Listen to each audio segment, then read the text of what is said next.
ఎవడు మంత్రి ఉన్నా మంత్రి డిమాండ్ ఫర్ గ్రాంట్స్కి ప్రతిపాదన పెడతాడు, దాన్ని మంజూరు చేసుకుంటారు. ఆర్టికల్ 204 ప్రకారం డిమాండ్ ఫర్ అప్రాప్రియేషన్ తీసుకుంటాం. ఈ రెండు ఒకరోజే తీసుకుంటాం. ఎప్పుడు బడ్జెట్ పెట్టినా కూడా demand for grants, demand for appropriation ఈ రెండు కూడా ఒకరోజే తీసుకుంటాం. ఆ రెండు పొందిన తర్వాత మాత్రమే ఎవరికైనా ఖజానాలో ₹1 ముట్టుకునేటువంటి అధికారం వస్తుంది. కానీ ఇవాళ ఆర్టికల్ 293 క్లాజ్ 1 దాని ప్రకారం ఏ స్టేట్ అయినా సరే కన్సాలిడేటెడ్ ఫండ్ని మార్టిగేజ్ చేసే అధికారం ఉండదు. ఈ 293 క్లాజ్ 1 అంటే రాజ్యాంగానికి ఎలా విరుద్ధం అంటే, రాజ్యాంగం ప్రకారం అయితే రాష్ట్ర ప్రభుత్వం సరాసరి అప్పు చేసుకోవాలి, లేదా కార్పొరేషన్ చేసుకుంటే ప్రభుత్వం గ్యారెంటీ ఇవ్వాలి. ఒకవేళ కార్పొరేషన్ కట్టకపోతే కనుక దాన్ని ఏదో రెండో పద్ధతిలో వసూలు చేసుకోవటమే. ఆ కార్పొరేషన్ మీద సూ చేయటమా, కోర్టుకు వెళ్తామా, లేకపోతే వారికి ఉన్నటువంటి హక్కులను ఉపయోగించి ఆ కార్పొరేషన్ మీద లీగల్ చర్యలకు వెళ్తామే తప్పితే ప్రభుత్వానికి సంబంధం లేకుండా, ప్రభుత్వ అనుమతులు లేకుండా, అంటే రాష్ట్ర ప్రభుత్వం వారి సొంతానికి ఈ రాష్ట్ర ప్రజల అవసరాల కోసం ₹1 ముట్టుకోవాలన్నా demand of grants, demand of appropriation అసెంబ్లీలో పాస్ చేసుకోకుండా ₹1 ముట్టుకుంటాకి లేకుండా ఉన్న పరిస్థితులు ఉంటే, కానీ ఇక్కడ ఈ ప్రైవేటు బాకీదారుడు ఎవరైతే ప్రభుత్వాన్ని అంటే ఎండీసీకి అప్పు పెడుతున్నాడో, ఏపీ ఎండీసీకి ఆ అప్పు పెట్టే వ్యక్తికి రైట్ రాయల్గా వీరు అధికారాన్ని, రాజ్యాంగంలో వీరికి లేనటువంటి అధికారాన్ని రాష్ట్ర ప్రభుత్వం దఖలుపరుస్తుంది. ఆర్బీఐకి అంటే ఆర్బీఐ దగ్గర ఎప్పుడు డబ్బులుంటే ఆంధ్రప్రదేశ్ డబ్బులుంటాయి, ఎండీసీ వాళ్ళు ఆ డబ్బులు ఎప్పుడైతే జమ చేయిపోతారో వెంటనే డబ్బులు ఖజానాల నుంచి లాక్కోవచ్చు అని చెప్పని ఈ రకమైనటువంటి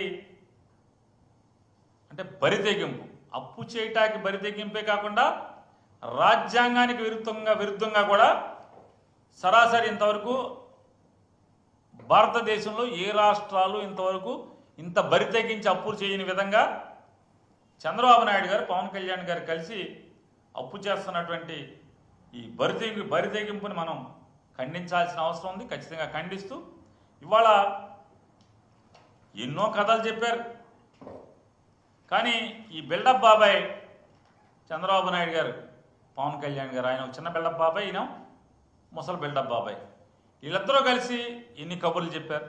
జగన్మోహన్ రెడ్డి గారి కంటే మిన్నగా మేము సంక్షేమాన్ని రాష్ట్రానికి అందిస్తాం, జగన్మోహన్ రెడ్డి గారి కంటే మిన్నగా ఆంధ్ర రాష్ట్ర ప్రజలకి సంక్షేమాన్ని అందిస్తాం, అభివృద్ధి గొప్పగా చేస్తాం, అప్పులు తీరుస్తాం, అప్పులు చేయకుండా సంపద సృష్టిస్తామని చెప్పినటువంటి వీళ్ళు ఏం చేస్తున్నారా అంటే ఒక్క సంపద లేదు.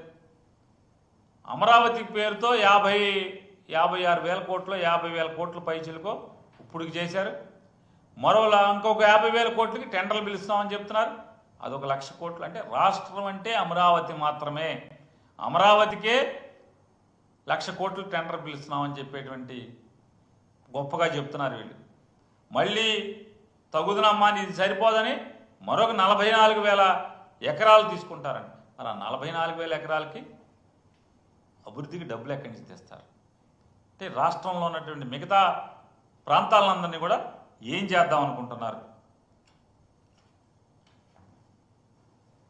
ఈ బిల్డప్ పెద్ద ఓల్డ్ బిల్డప్ బాబాయ్ కానీ, ఈ చిన్న బిల్డప్ బాబాయ్ కానీ, వీళ్ళిద్దరూ ముసలి బిల్డప్ బాబాయ్, చిన్న బిల్డప్ బాబాయ్ ఇద్దరు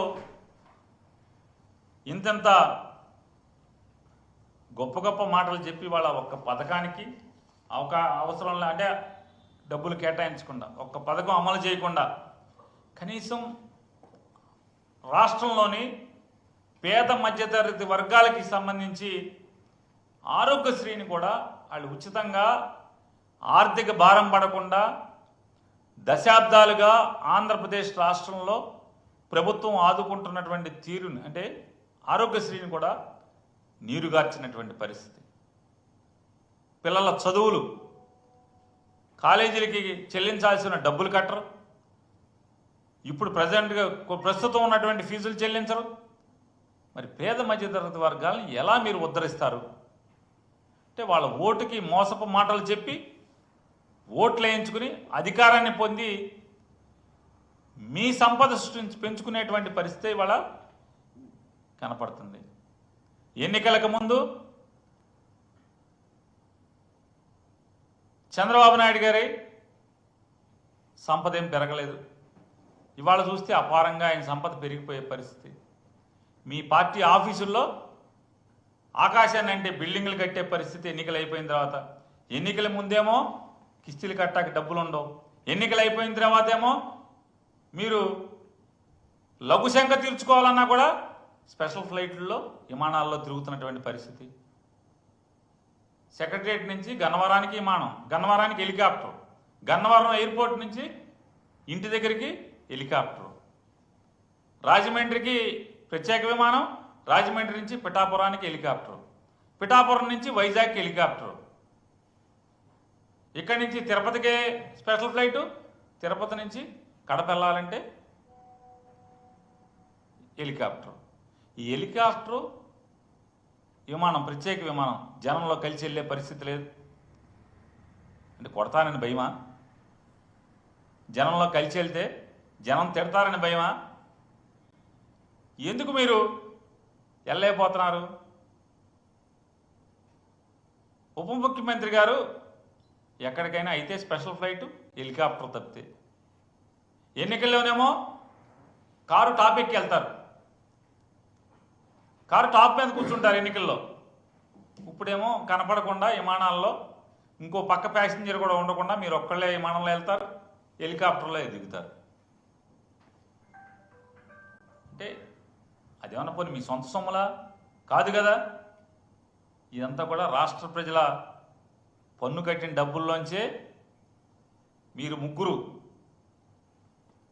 చంద్రబాబు నాయుడు గారు కానీ, లోకేష్ నాయుడు గారు కానీ, లేదా పవన్ కళ్యాణ్ గారు కానీ, ఇలా ముగ్గురు తిరిగేటువంటి ప్రత్యేక హెలికాప్టర్లు కానీ లేదా ప్రత్యేక విమానాలు కానీ, ఆఖరికి వీళ్ళ కుటుంబం దగ్గరికి వెళ్ళాలన్నా కూడా ప్రత్యేక విమానమే. చెప్పండి, బయటికి పెట్టండి. ఆ డబ్బులు ఎక్కడి, ఎవరు కడుతున్నారు? వారం వారం హైదరాబాద్ వెళ్తున్నారు కదా తండ్రి కొడుకులు ఇద్దరు. వారం వారం హైదరాబాద్ వెళ్ళే డబ్బులే విమానాలకి ఎవరు డబ్బులు కడుతున్నారు? శుక్రవారం కొడుకేమో ఇటు నుంచి హైదరాబాద్ వెళ్తాడు ప్రత్యేక విమానంలో, తండ్రి శనివారం నాడు హైదరాబాద్ వెళ్తాడు ప్రత్యేక విమానంలో. ఇద్దరు కలిసి ఒక విమానంలో రావచ్చు కదా, చెరొక విమానంలో సోమవారం ఇక్కడికి వస్తారు. ఎవరు కడుతున్నారు డబ్బులు? ఎక్కడికి వెళ్ళినా మీరు ప్రత్యేక విమానంలో తిరుగుతున్నారు కదా. హైదరాబాద్ మీరు మీ కుటుంబం దగ్గరికి, భార్యాపిల్లల దగ్గరికి వెళ్తాకి రాష్ట్ర ప్రజలకు ఏం సంబంధం?